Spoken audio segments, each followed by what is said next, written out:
అలాగే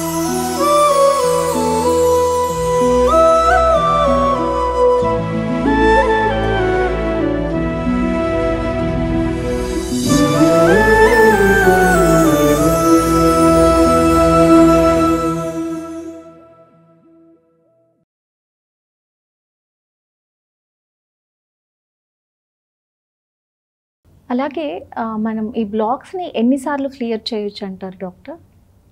ఇప్పుడు స్టెంట్ ఇంతకుముందు మాట్లాడినాం. బ్లాక్స్‌ని ఆ దారి క్లియర్ చేయడానికి స్టెంట్ ఏస్తామని.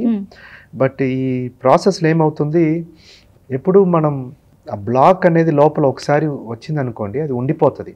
ఆ బ్లాక్ అనేది ఎప్పుడు మనం బయటకైతే తీయలేము. ఈ స్టెంట్ అనేది ఆ బ్లాక్‌ని క్రష్ చేసి ఎక్స్పాండ్ చేస్తారు. మీరు పిక్చర్స్ చూస్తే మీకు క్లారిటీ వస్తుంది. బేసిక్లీ ఆ బ్లాక్స్ని ఎక్స్పాండ్ చేసి క్రష్ చేసి స్టెంట్ ఎక్స్పాండ్ చేస్తారు. అది ఆ స్టెంట్లో మళ్ళీ బ్లాక్ వచ్చిందనుకోండి, మళ్ళీ దానికన్నా చిన్న సైజ్ స్టెంటే వేయాలి.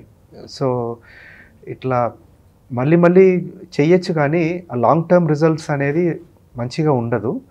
ఇంకొకటి ఆ బ్లాక్స్ అనేది ఎప్పుడు మనం రక్తనాళం లోపల ఉన్న బ్లాక్స్ని ఎప్పుడు క్లియర్ అనేది చేయలేము.